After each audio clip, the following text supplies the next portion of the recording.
At least on the surface, at least so far, President-elect Obama is making good on his intention to unite the country's leadership. Since last Thursday, when Hillary Clinton's name emerged as a contender for Secretary of State, speculation has raged about the exciting possibility and the daunting stumbling blocks. The New York Times reports that the vetting process has begun, including the business and philanthropic associations of Obama's old primary season antagonist, Bill Clinton. According to Politico.com, Team Obama, after all but offering Secretary of State to Senator Clinton, is expressing exasperation with the Clinton camp for the difficulty in getting a clean vet on President Bill Clinton's many entanglements. A Clinton figure told the Huffington Post, if they can limit the press fallout around Bill, she'll get the appointment. Meanwhile, former President Clinton weighed in yesterday from Kuwait City, a location which speaks volumes to the challenges the situation presents. If he decided to ask her to do it and they did it together, I think she'd be really great at being Secretary of State. But I have no earthly idea what is going to happen. I have been here. And if I did have any idea, I wouldn't tell you. Obama met with another vanquished rival today, Senator John McCain, a day after the president-elect told 60 Minutes that he would have at least one Republican in his administration. The two former rivals reportedly discussed problems they could cooperate on and issued a joint statement saying, "We hope to work together in the days and months ahead on critical challenges like solving our financial crisis, creating a new energy economy, and protecting our nation's security." Wasn't it only 2 weeks ago that McCain was warning the American people about the dangers of electing a terrorist-loving, inexperienced socialist to the highest office in the land? Is the kumbaya moment believable? Is it a good idea? And can he make it all work? I couldn't be more thrilled to have Bill Maher, the host of Real Time with Bill Maher on HBO, as my first guest tonight. I first got to know him in 1993 when I appeared on Politically Incorrect, then on Comedy Central in New York. And now, 15 years later, I'm finally the one asking the questions. Bill, thank you for being here tonight. Ariana, this is another case of you taking a job away from an American. This is what's wrong with our immigration policy, ladies and gentlemen. It's only for the night. Don't worry. Don't get the anti-immigrant forces against me. So, okay. Barack Obama and John McCain met today. They brought along political backups, Rahm Emanuel and Lindsey Graham. How did the meeting strike you, and what's the point of bringing along the lieutenants? Obviously, Ariana, you've never been to a duel. They're not called lieutenants, they're called seconds, and they carry the pistols. And then each side chooses a pistol, and they walk 10 paces in the opposite direction, and they take turns shooting at each other. Hello? And what happened? Who came out alive? Aaron Burr. But you know, when a reporter asked Senator McCain at the beginning of the meeting whether he would help Obama with his administration, he replied, obviously. What are your predictions? I mean, I heard what you were saying in the intro there about it is pretty funny that, you know, you can go from one day calling a guy all these names, and then in the space of 24 hours turn around, and you're his best friend, and you're backing him, and it's obvious that I'm going to be working with the terrorist. Hello. It's funny. It reminds me in the old days of Watergate when they would float a lie, and remember the guy who said inoperative was the word. In other words, well, I tried a lie, you didn't buy it. Let me try another one. So I guess that's the way our political system works. All I know is this, Ariana. During the course of the campaign, a lot of the times we smartasses in the press would question or somehow second-guess something Obama was doing. And it turned out almost at every turn that he was smarter than we were. So I'm just going to sit back for a while until he messes up.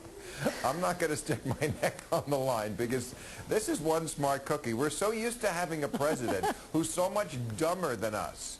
It's like shooting fish in a barrel. Well, now maybe we've met our match. So the same applies as far as you are concerned to his choice of Hillary Clinton as Secretary of State. The Guardian in London is reporting tonight that she will accept the position. Either way, it appears, Bill, that the Clintons are with us for at least the next 4 years in all their glory and all their psychodrama. Is this a good thing? I'm sure it's a good thing for satirists and comedians, but is it a good thing for the country?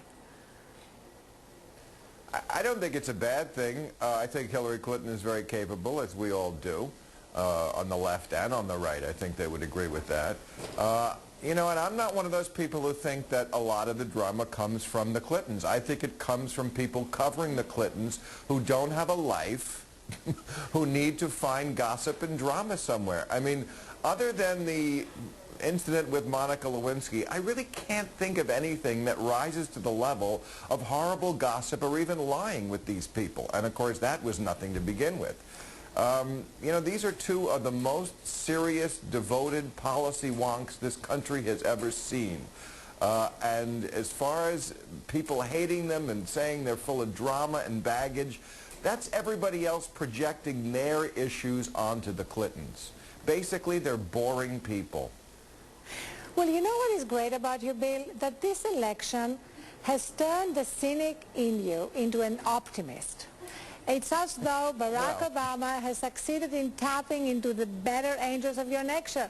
Next thing, we're going to be having you talking about how much you love children, and you already love animals. Is that what's happening around the country? Optimism is rampant. Vernon Jordan called it an irrational national exuberance. Are you feeling it?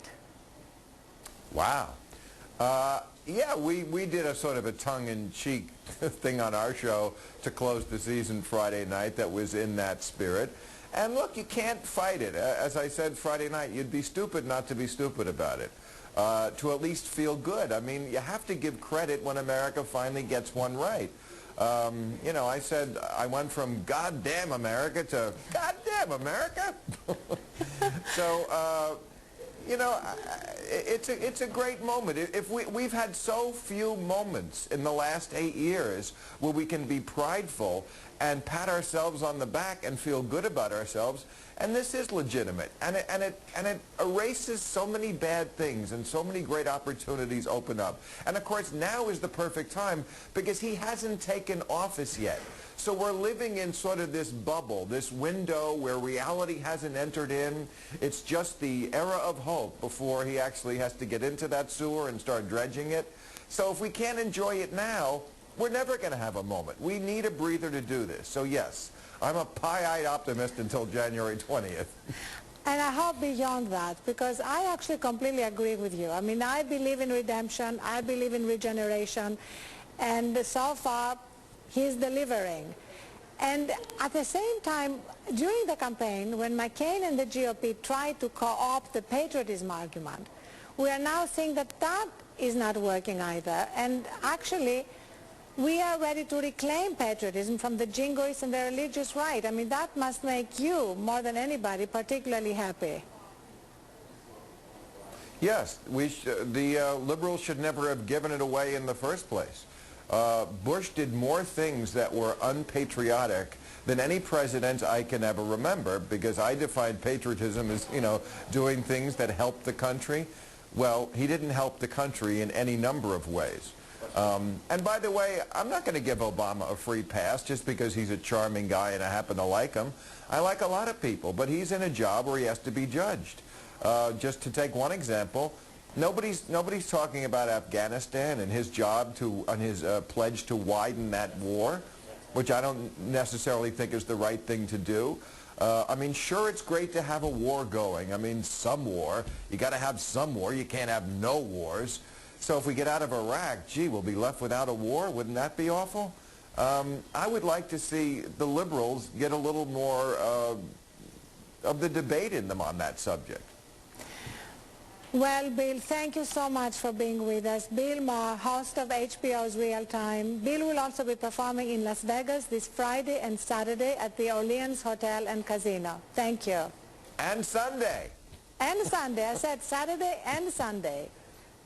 And Friday. And Tomorrow Friday, is... Saturday, Sunday. Oh, Friday, Saturday, Sunday. Okay, you can all have a long weekend in Las Vegas. Exactly. Every night Thank you. watching Bill.